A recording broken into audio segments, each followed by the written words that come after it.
Today we shall be starting with the concept of vector and scalars, of course, which will be very essential for you at the very beginning of physics classes, because you should be able to understand their differences and to classify different physical quantities like force, displacement, acceleration, velocity, torque, momentum, so on, so many of them into either of these two categories in physics in your classes.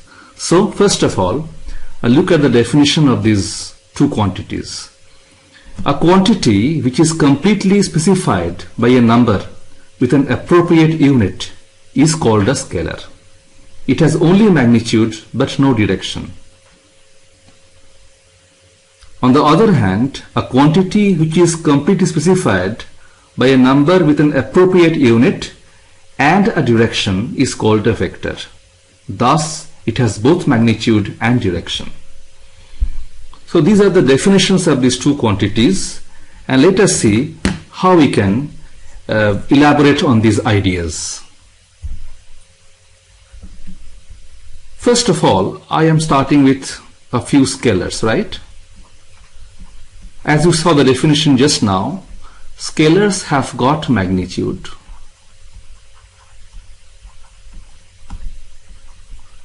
But they don't have any direction. Our first example will be mass. The mass of a body is the amount of substance in it. Suppose I ask you, what is the mass of the book that you are carrying in your hand?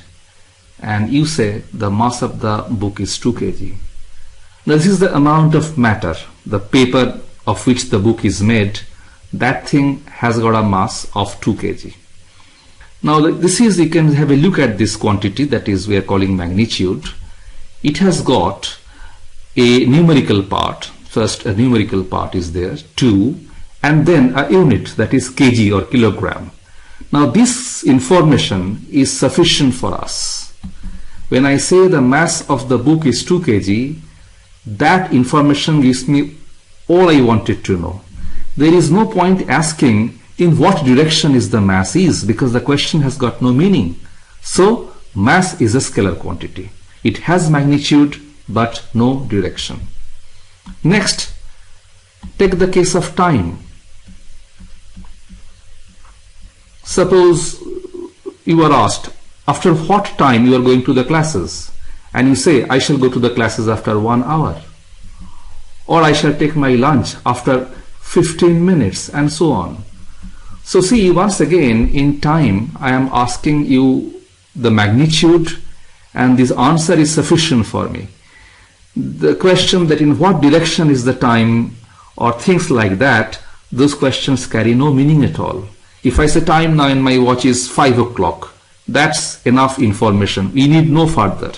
Or the interval after which the class will end is about half an hour. So things like this, only a magnitude part, no direction is coming in the case. So time again is a scalar quantity.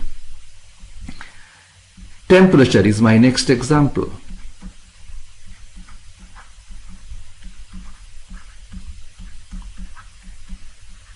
The temperature of the room is say 25 degrees Celsius, and maybe even winter in a very cold place, temperature of the room has gone down to minus 10 degrees Celsius. So see, here again I just need to know the magnitude of temperature. The direction of temperature is meaningless. A numerical part, you can see once again a numerical part followed by an unit, that is degrees Celsius here. Interestingly, temperatures can be both plus and minus. Here minus 10 degrees Celsius means temperature is 10 degrees Celsius below some reference that is taken to be 0 degrees Celsius. 25 is more than 0 by 25 units, and minus 10 is sub-zero, below 0 by 10 units. No other meaning of that. I am saying this because you will find some cases in vectors later that they assign a plus or minus sign when they happen along the same or along the straight line. Let me tell you what I say. In vectors which have got directions, if that direction is along a straight line, either to this, if I take it to be plus, opposite thing sometimes taken as minus. Now that thing we are not talking now. We are just mentioning a numerical part of temperature, numerical value, which can be plus or minus. This has got nothing to do with directional properties. So temperature once again is a scalar quantity. Electric charge.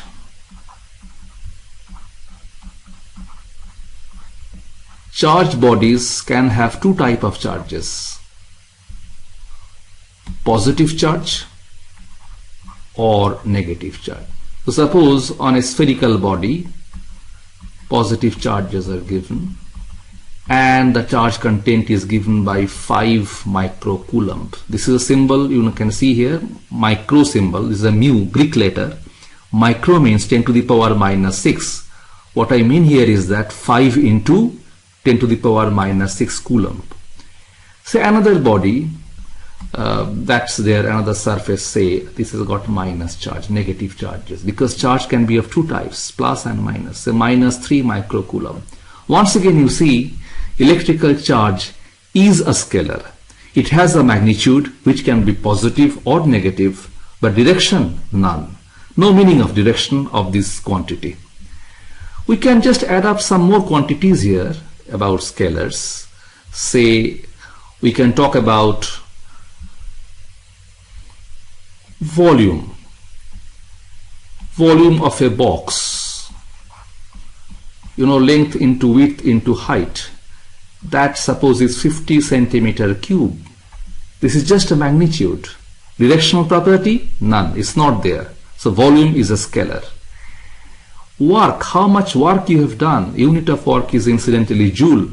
10 joule of work is done on a body in pushing it. So work is a scalar. Power, rate of doing work. Rate of doing work. Work by time, that's also is a scalar. Please note here one thing, that when you divide a scalar quantity by a scalar quantity, you will be getting a scalar itself. So work was a scalar, time is a scalar, you get a division and that also is a scalar. All the quantities mentioned so far, like we have mentioned power, work, volume, temperature, electrical charge, mass, time and so on. These are all scalar quantities. Some of them can have only positive values, others can have both positive and negative values. But direction, none of them have. Okay. Here I might say one thing, that as you have learned just now, mass, M I'm using for mass symbol, is a scalar quantity. I'm using a symbol delta M. Delta M means change. Suppose the final mass and the initial mass of a body, mass may be changing of the body for some reason, like a conveyor belt or a rocket and so on. Variable mass system. Now this quantity also has to be a scalar. When you subtract two scalar quantities, the result, the difference you get, that also has to be a scalar. It's for everything. Time, delta t, the time difference. T2, final time minus initial time. That also is a scalar. So you see here one notation you have learned here. This symbol is called delta, which is like a small triangle, which means the difference in values of any quantity. So once we have known about scalars, we shall know about vectors after this. Okay, let us see the case of vectors. As my definition earlier explained, vectors have got magnitude and they have got direction.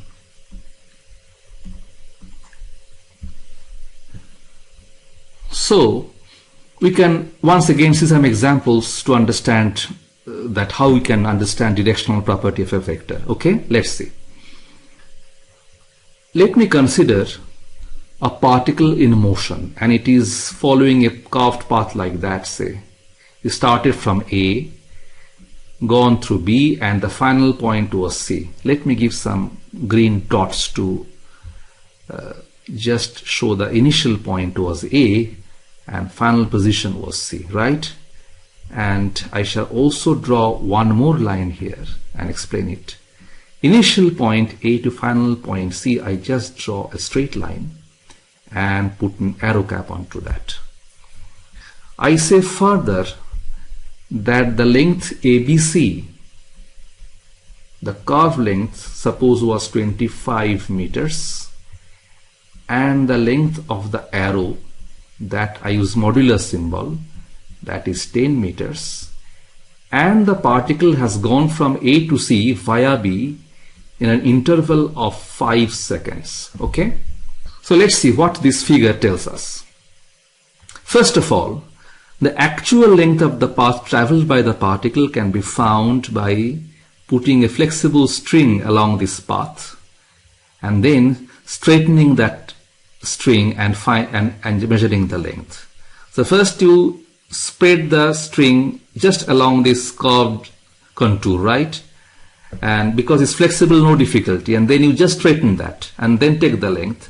That gives you the path length, which is 25 meters. Now this quantity ABC, that is 25 meters path length, is called distance, which is a scalar.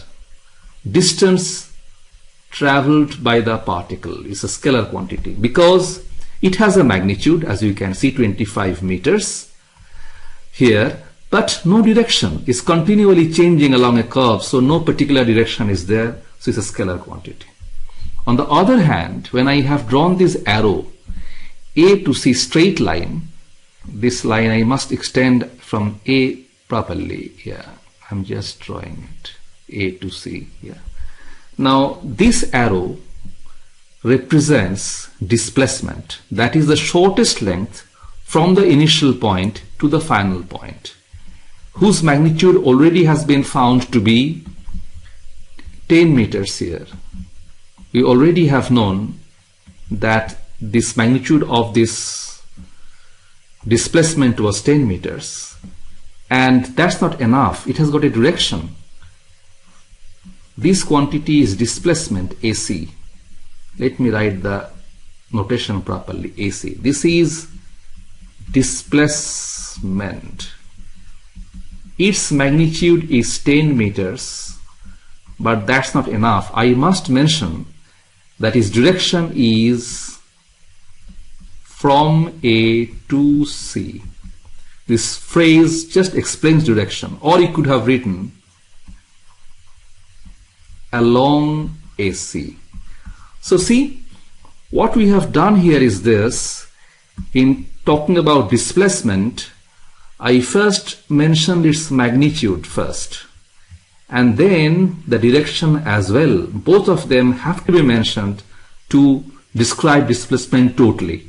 If I don't give either information, magnitude or direction, my information is incomplete and I couldn't describe displacement properly. So displacement is a vector quantity. So that example you see is clarifying the difference between vectors and scalars in a nice way. We shall take this discussion further and can define two more similar sounding terms.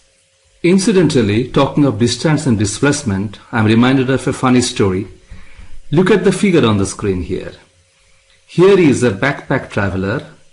He is moving around somewhere in the mountains, and it's deserted. There is nobody around. It's already afternoon, and he has to find a shelter before night falls. And he comes across the road sign, as in the first case. You can see three places names are there: Chandratal, Batul and Kumzum. They must be somewhere in the Himachal. So these distances are mentioned, 15 kilometers, and a particular direction shown by the arrow, in which direction this person must be walking straight to find a shelter, to reach the place Chandratal. Similarly, Kumzum, 12 kilometers he has to walk, and a particular direction also given, he has to walk in that direction. Or Batal, 20 kilometers, and then again the direction also is mentioned very clearly.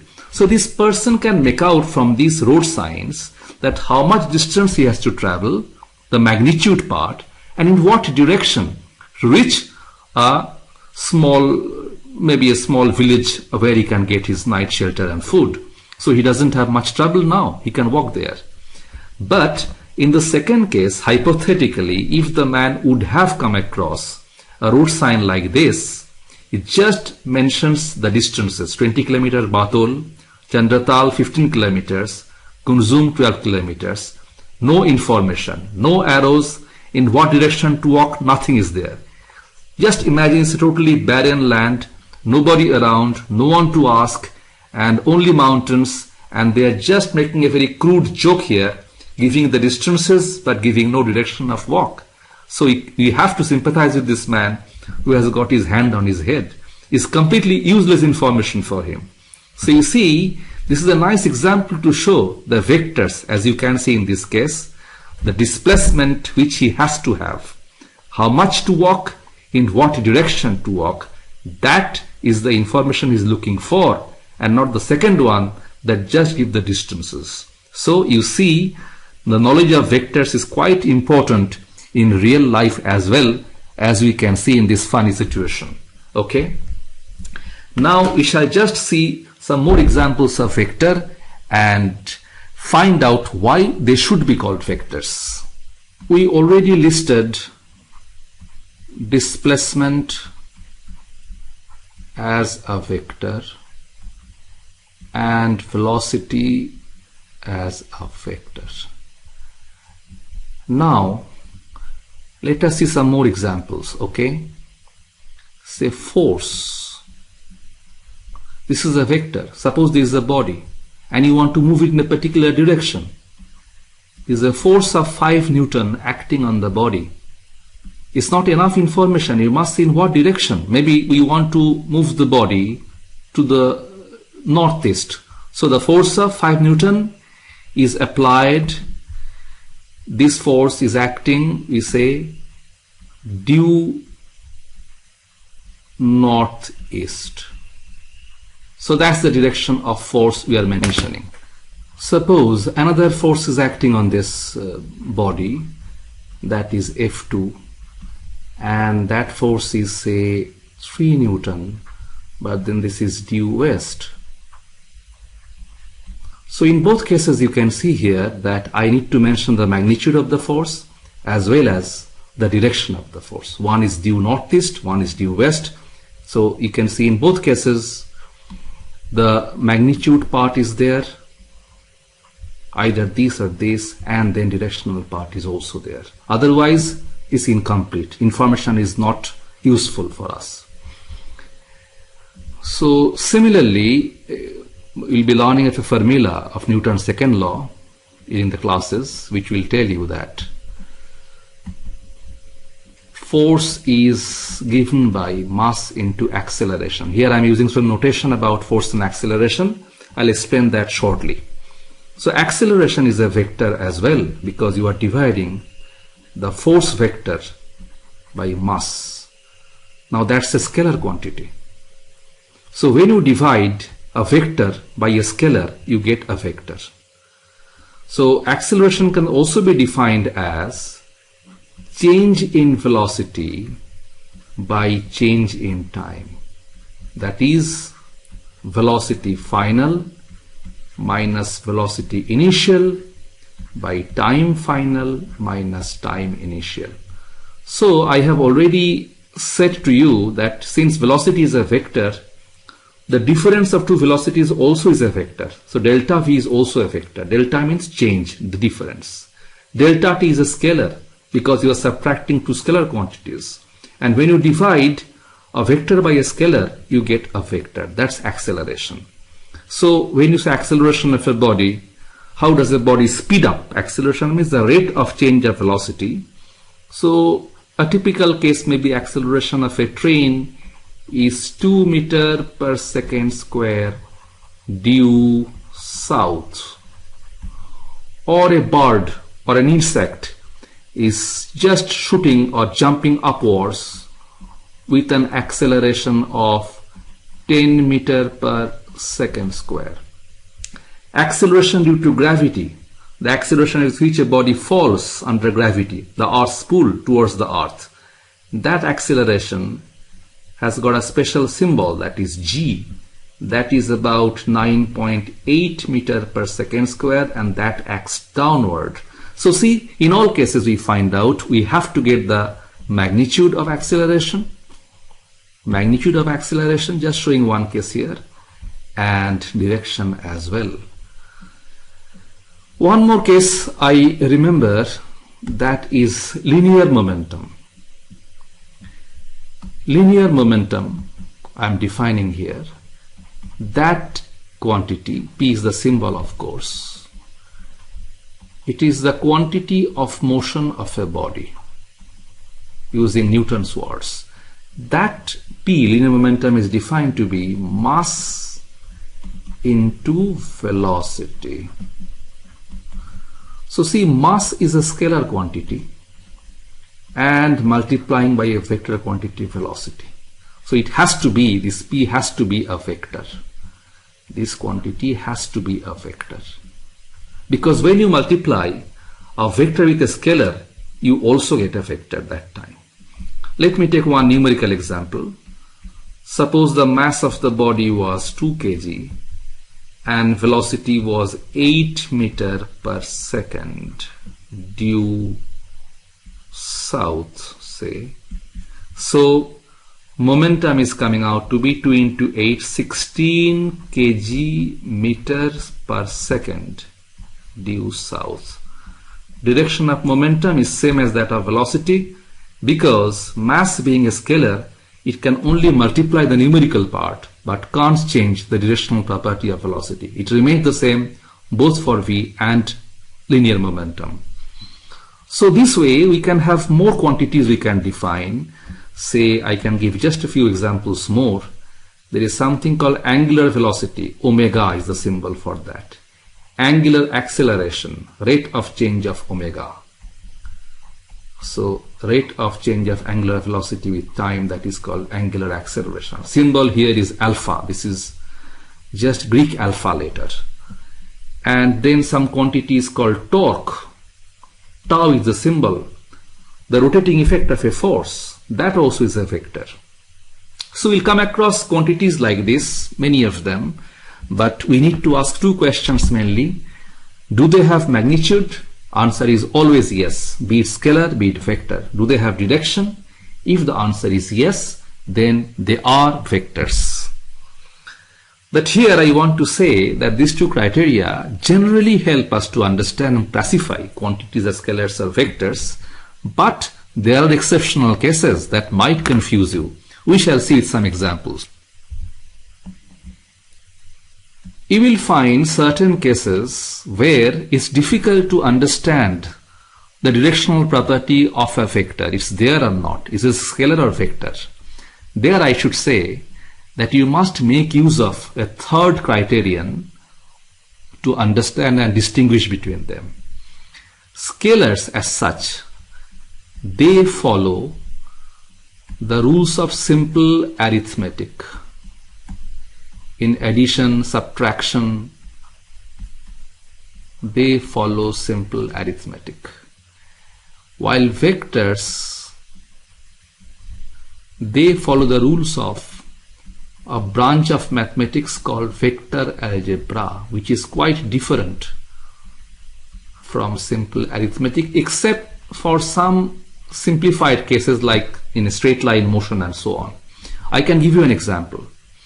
Suppose two bodies are there, their masses are 3 kg and 2 kg.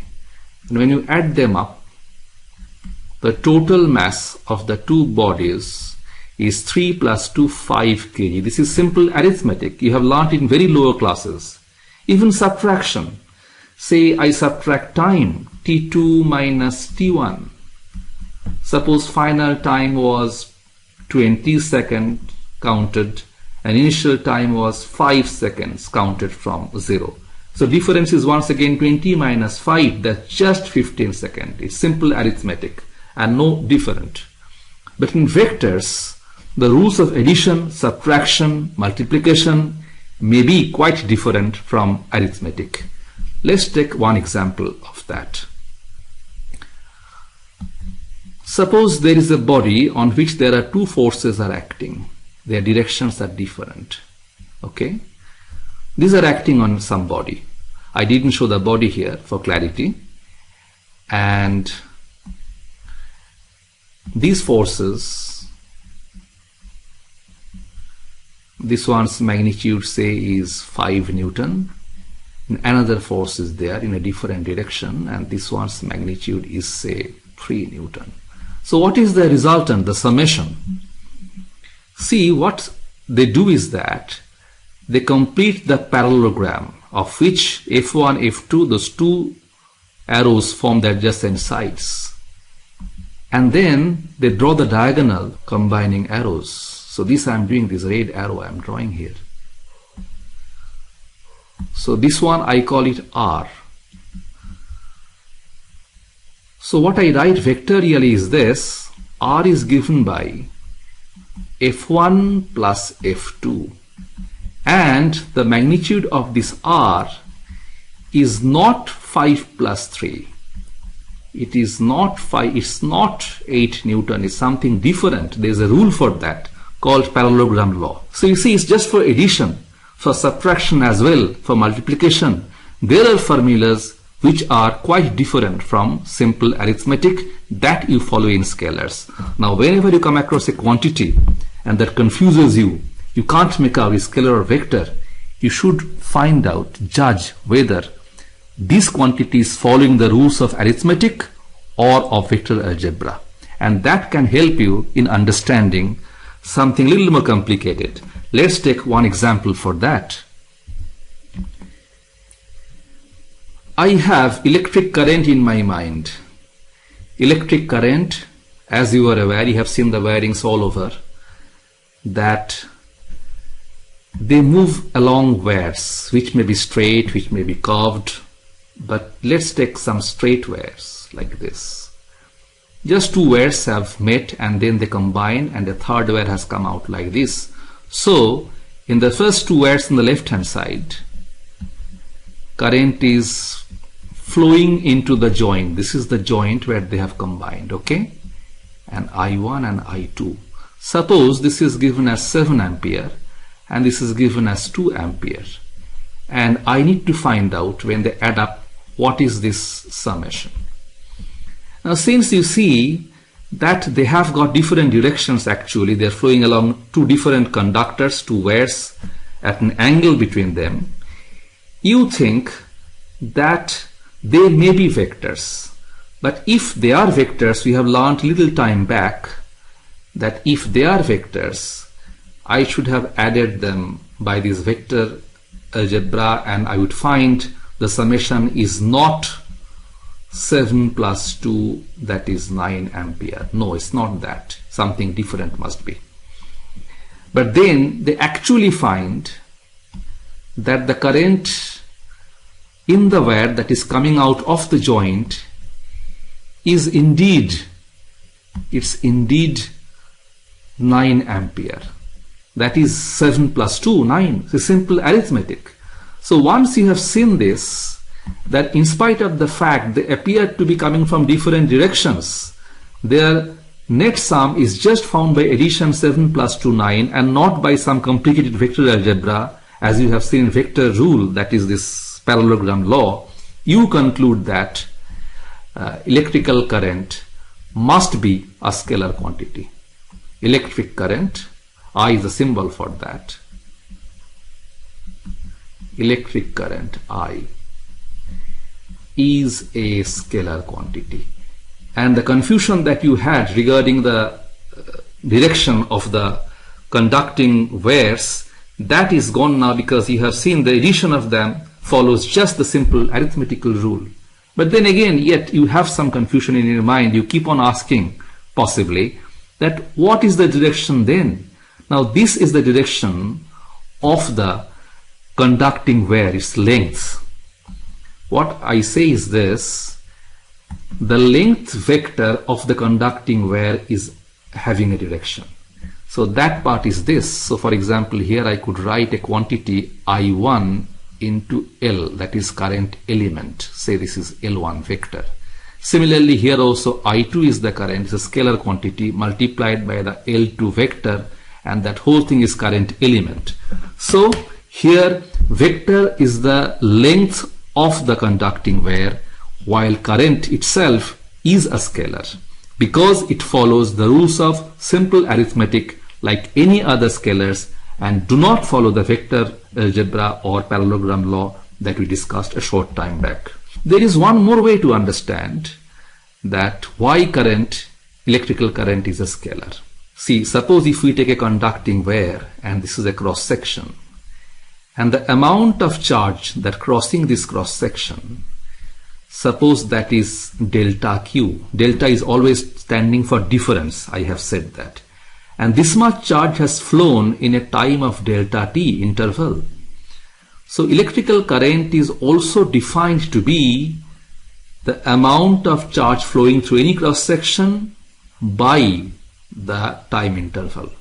Now when we have divided a scalar quantity like electrical charge by time, you have to get a scalar quantity. Division of a scalar by a scalar always gives you a scalar. So current is a scalar quantity. So there are two ways we have seen current is a scalar and not a vector. Another quantity that might confuse you is area. If I tell you area can be treated as a vector quantity, you might ask how? What is its direction? Let's see that with a figure, okay? Suppose we take just a plane area of any irregular shape. This area has a direction indeed, and that direction is given by a perpendicular drawn on the plane of that area. So suppose you find that the area measured of this surface is A, that's a scalar quantity. Then this vector will be represented by the magnitude multiplied by, I'm using a notation here that is called n cap. This n cap is standing for vectorial property. We shall explain that later. This is called unit vector. But what I mean to say here is that here A is standing for the magnitude only. That's suppose say 20 centimeters square or something like that, that you can measure either by mensuration formulas or graphically.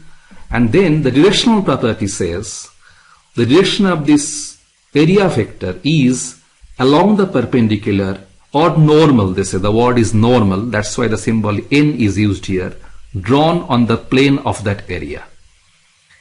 And we require the direction because unless we have direction of this area vector given by this arrow, we can't say in what orientation this area is placed.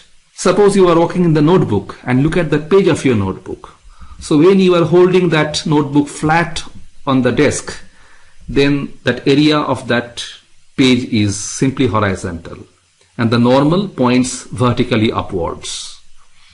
Now if you hold the notebook at an angle in a slanted manner, then obviously the area orientation is changing, and accordingly also that arrow representing the vector area also is changing and becoming in a different direction.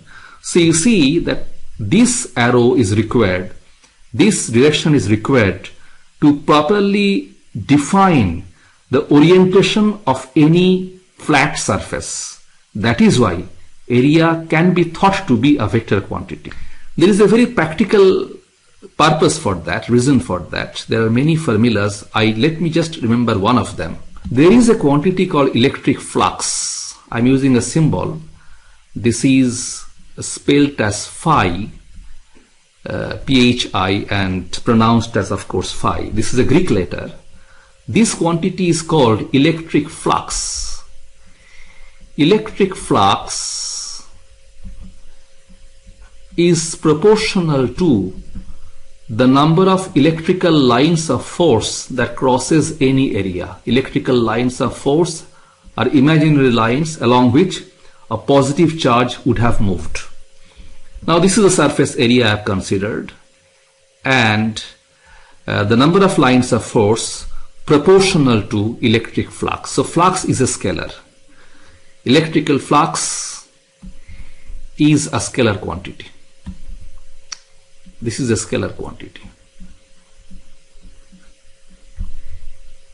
You'll be learning later in the classes in electrostatics that electric flux can be defined to be the product of two quantities. One is electric field and another is area.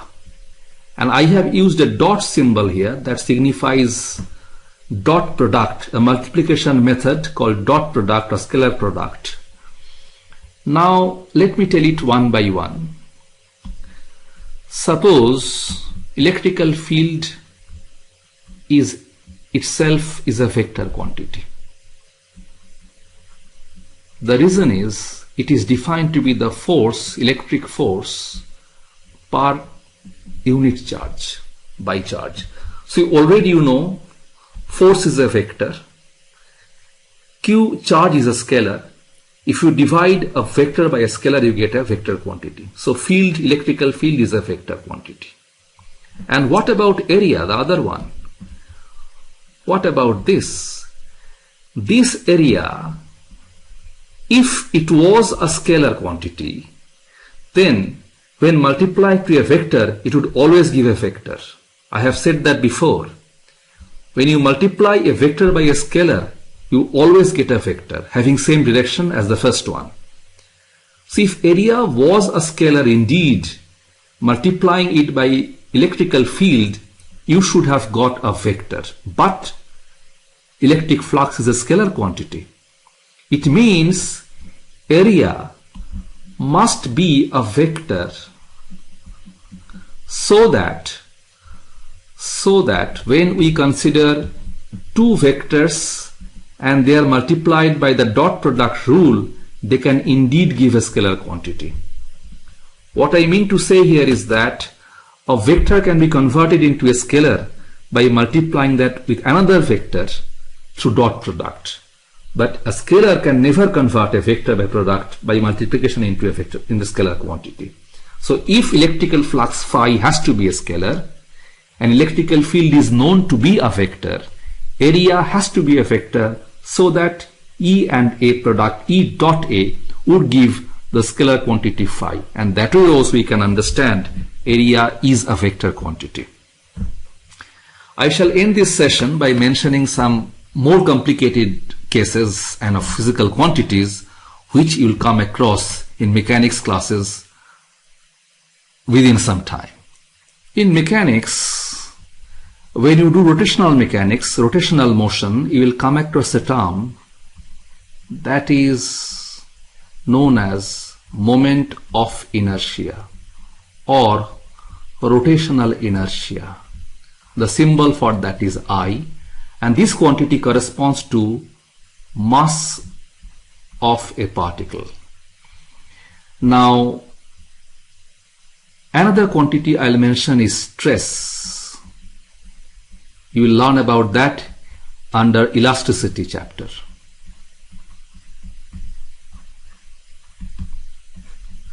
The symbol for that usually is sigma, and that is defined to be force by area. You must note that force and area both are vector quantities. Strain symbol usually is epsilon. These are all Greek letters. Let me tell once again. This is epsilon. This is sigma. They are both Greek letters. Strain is defined to be change in dimension, say that of length by original length, just a ratio, a pure number. But the fact is this, these quantities, if you want to know if they are scalars or vectors, in actual fact, they belong to a category of quantities known as tensors. Tensor is a very general term which might also include scalars or vectors. A tensor of 0th order has got just one term. That is called scalar. A tensor of the first order has got three terms. That is a vector because it can have an x and y and a z components. So it might have maximum of three terms. But a second order tensor might have 3 square, that is 9 terms. Obviously you can make out at this level that becomes extremely complicated. In actual fact, moment of inertia is a tensor, second order tensor. But then while we learn about this chapter and this topic, we'll just make the cases much simpler by assuming that the body in question is rotating about a fixed axis, and in such case we can just assume moment of inertia. We can treat it as a scalar, a simplest possible case. Similarly, taking simplified situations and assumptions, when we deal elasticity, we'll also treat stress, strain as scalars and not complicated tensors by making some simple assumptions. So this is more or less knowing about scalars and vectors. To sum it up, I have just now said scalars are those quantities having magnitude, they have no direction, and they follow simple rules of arithmetic. Vectors have magnitudes, they have direction, and they follow vector algebra that's more complicated and different sets of rules for them, different from arithmetic. And there are quantities which will come across like moment of inertia, stress, strain, and so on, which actually, in actual fact, they belong to a category called second order tensors, but we shall simplify matters by treating them as scalars in our studies as we proceed into the next chapters. So as a continuation of our understanding of vectors, we shall see now how we can represent a vector graphically. Suppose we just take one arbitrary case. Say a force is defined as 7 Newton is directed due 30 degrees east of north.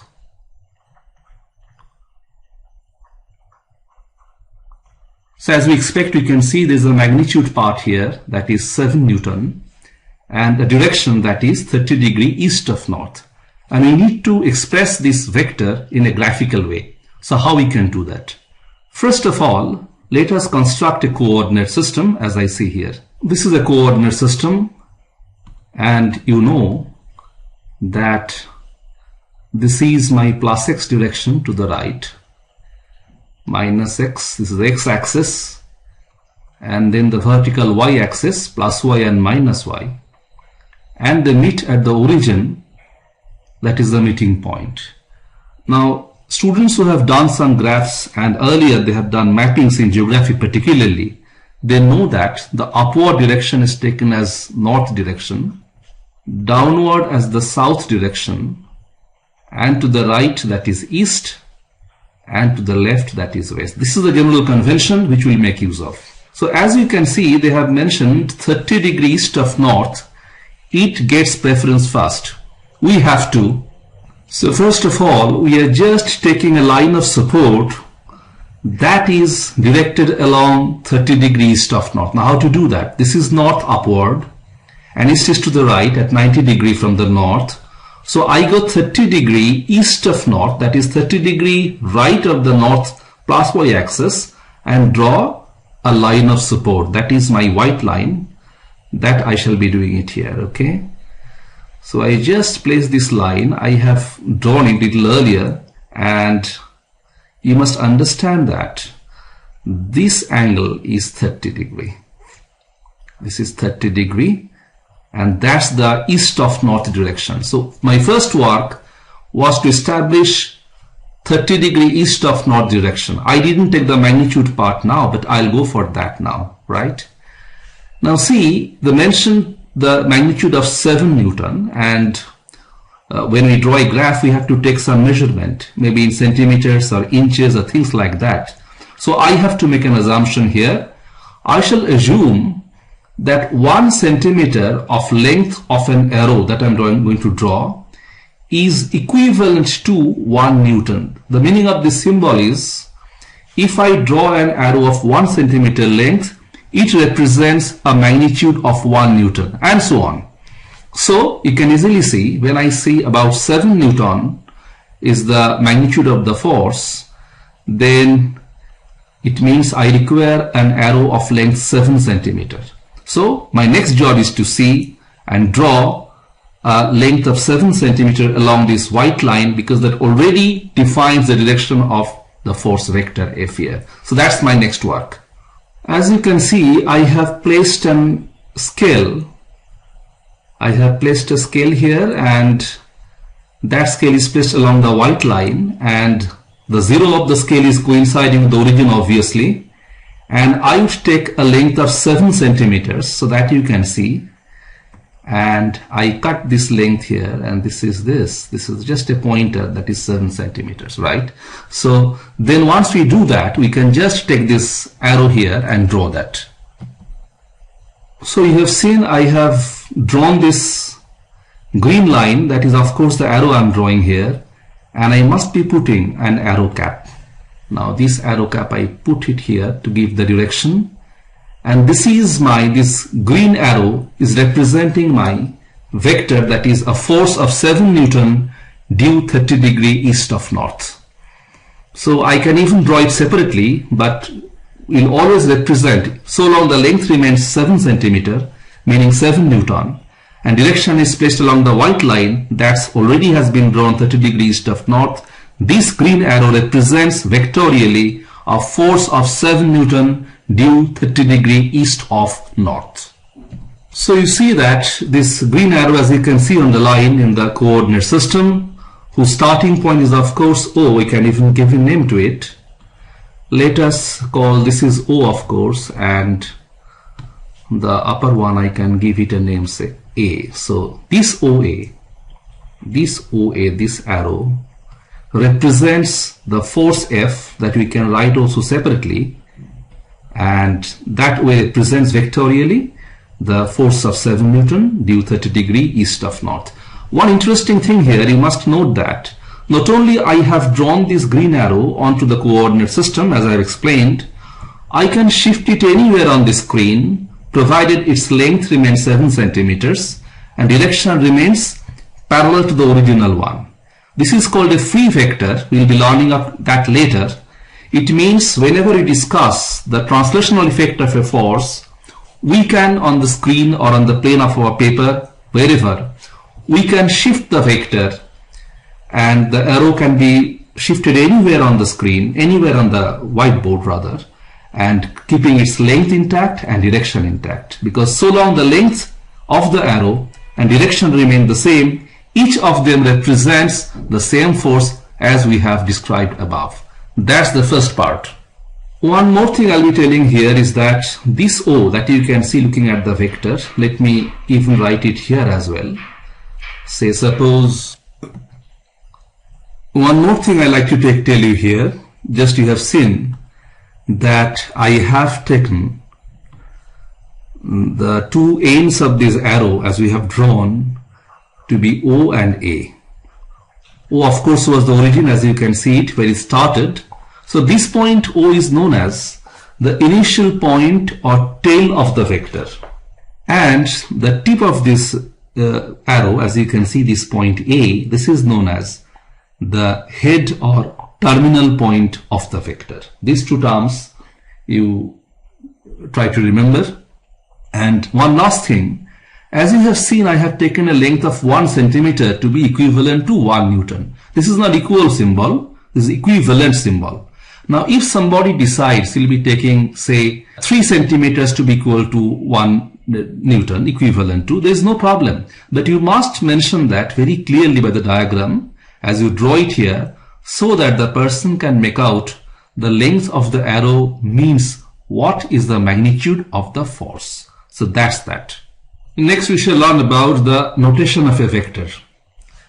Like you have seen a little earlier that when I have drawn this force vector, say,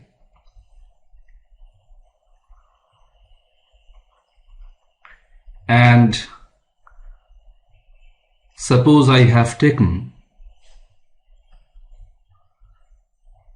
this as OA. I have told O is called the tail or initial point of the vector and A is called the head or terminal point of the vector. So how do you write it? One way of writing is, of course, OA with an arrow on top of that. You can see here that O is the tail, so starting from there you go to the head, that is A, and the arrow points from O towards A. Or if it was a force vector, then I could also write, maybe calling it F, like this. Now these notations, OA or F, what is the actual method about writing them, we'll be seeing now. So see, in this case, I like to mention that there are two types of quantities you are aware, scalars and vectors. And the conventions are, as I explained now, we'll see it with the help of some examples. In printed books, you will find that they use notations like this. This you just compare with what I have written above. This is a bold F. F is a symbol for force, but since it's a vector, in printed material like books or maybe on this computer screens, you'll find they normally use a bold F to denote the force vector. But while writing with hand, like handwriting, handwritten stuff, you can't really afford to draw a bold F, so you write a normal F, and on top of that you give an arrow to represent the corresponding vector. Similarly, we can see here this P, you can see this is a small letter P, but this is bold. Now this is standing for linear momentum vector. Now if you are writing with your hand, you would rather write this, a normal P and then an arrow on top of that. Similarly, acceleration, a bold small a, and this is for printed material, and when we write ourselves, we shall write it like this. There are more examples, as you can see. I am trying to show them. This is of course V, bold for velocity, and then S for displacements and so on. And we, while using our hand for writing, will be writing just this and this. So bold letters for vector notation, vector symbols, and alternatively using the normal letter followed by an arrow on top of that. Now what about writing the scalar notation, scalar symbols? Let's arrange a few of them.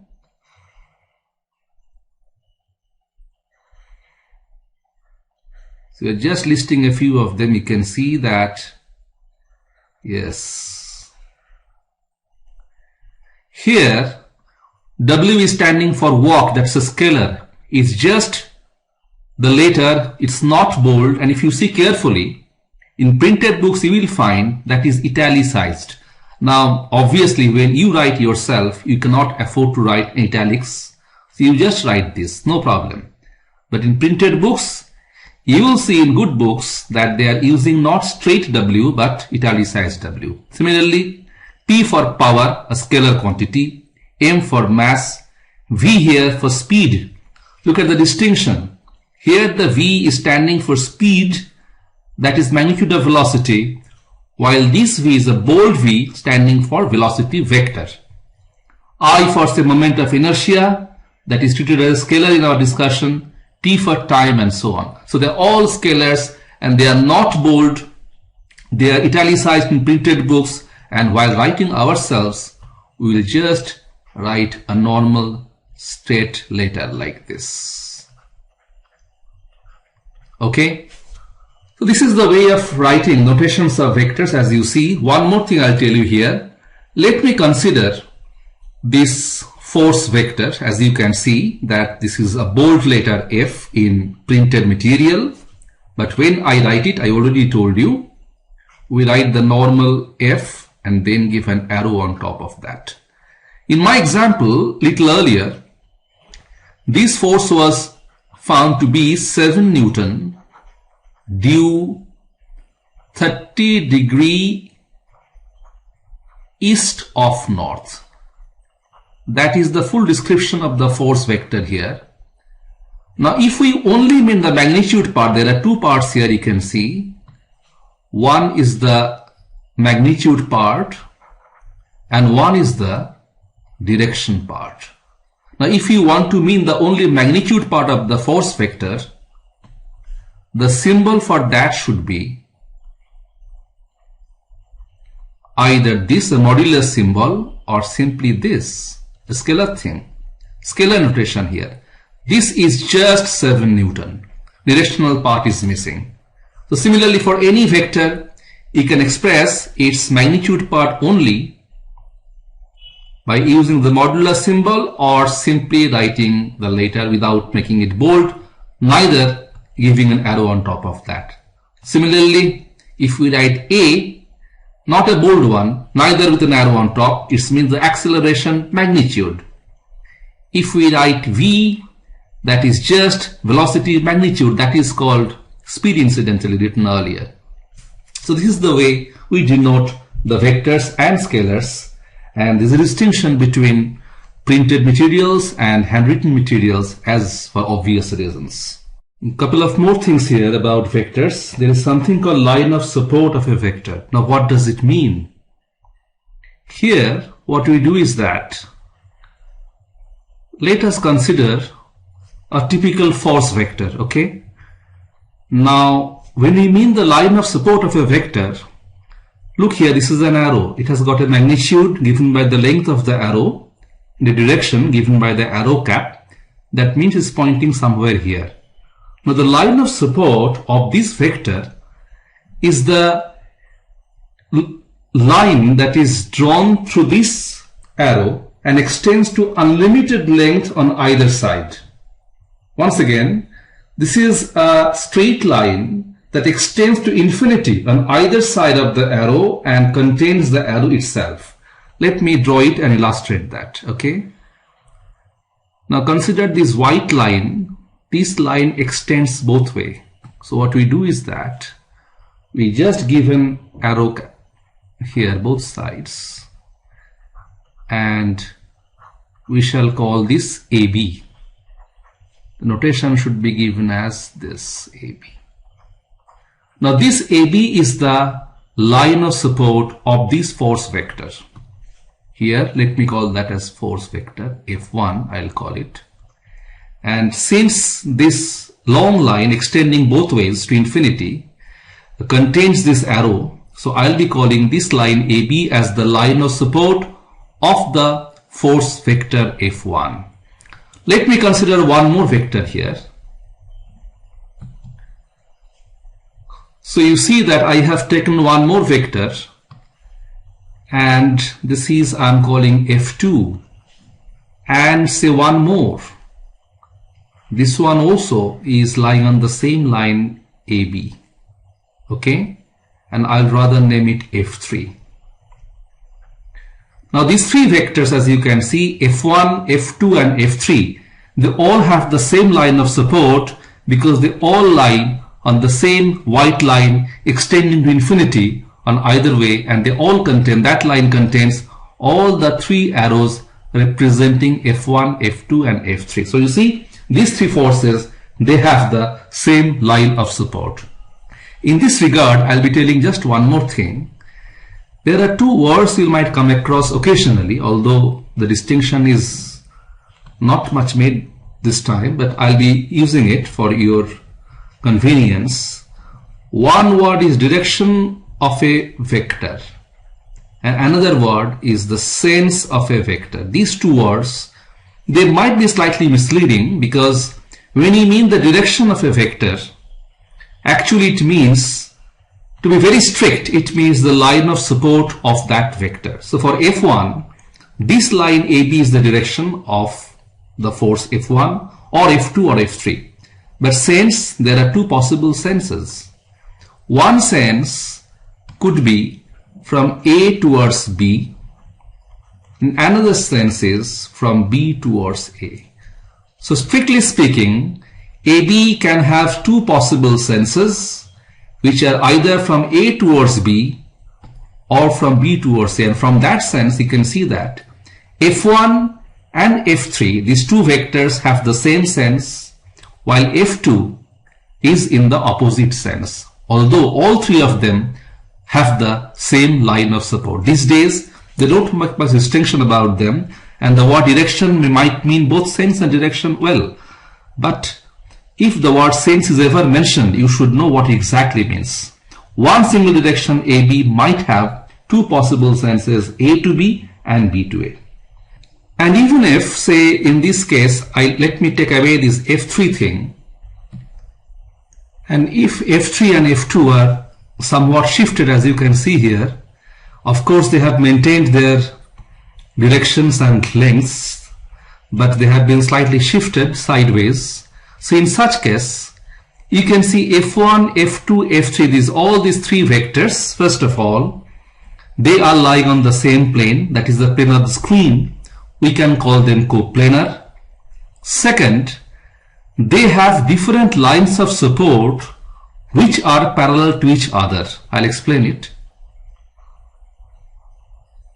This was, of course, AB was the line of support of the F1 vector, and suppose here for F2 I draw one more line of support. Now that's parallel to AB, and finally for F3 we have got one more line of support, the third white line. Now all these three lines, as you can see, they are parallel to each other. That's why F1, F2 and F3 will also be called collinear vectors. This term, let me write it. This word is collinear.